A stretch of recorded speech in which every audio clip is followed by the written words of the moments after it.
Moon Knight returns, and this time we learn a little more about Mark Spector and the double life Steven has been living. It seems Layla is Mark's wife, but how is that possible in the wake of Steven's life at the gift shop? Along with hows that remained hidden for so long is still unclear. However, the Egyptian influences are great to see, and the show certainly has a unique edge to it. I am not Mark Spector.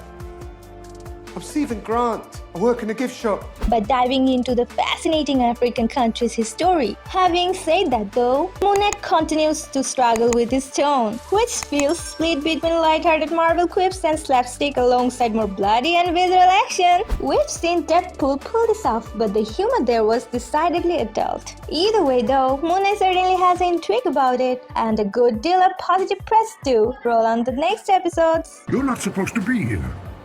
Yep, I completely agree. Episode 2 of Moon Knight begins with Steven waking up back in his room, far away from the drama in the bathroom that ended last week's chapter. Steven eventually trundles back to join JB, the security guard who keeps calling him Scotty, at the museum. Together they'll go over the security footage. Interestingly, there's no jackal in the sight, and the footage shows Steven running around the museum like a headless chicken. Thankfully though, the museum is not going to press charges against the damage caused in the bathroom. Called into his manager's office, Steven is referred to the doctors for his conditions, but also fired as a result. Brilliant! Anyway, Steven begins to dive deeper into this strangeness as disrupting his life and spatially uncovers the bag inside a storage locker. Passport and a handgun seems to point towards some serious Jason Bourne scamnesia going on here. The gold scarab Steven held in the Dreamtown is here too, along with those aforementioned passport listed under the name of Mark Spector. The man in the mirror arrives and promises Steven that he's going to help save him.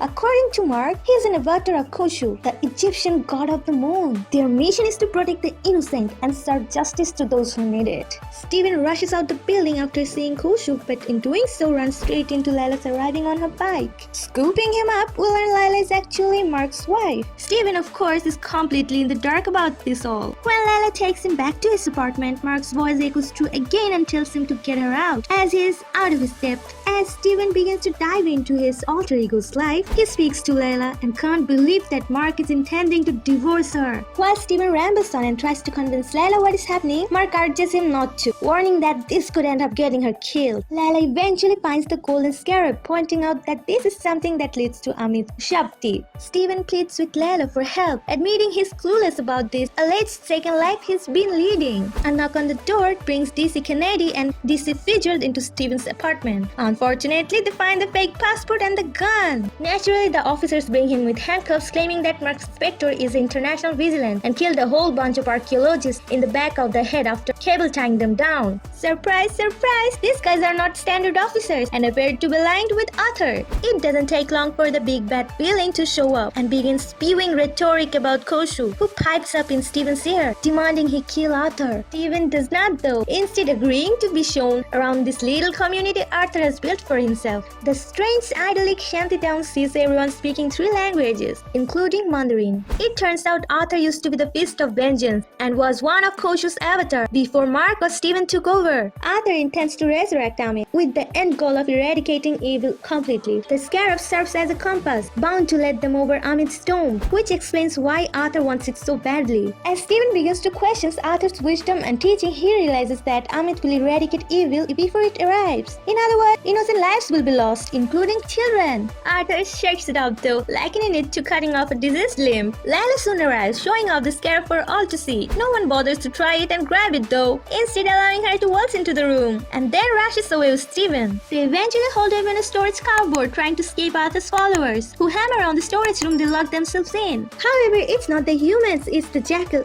again. As Steven is knocked out the window, he summons some sort of suit, but he is in charge, not Mark. That's weird. Deadpool but not quite Deadpool character squares up against. There is no deal in this, Mark. Fix this. Fix this!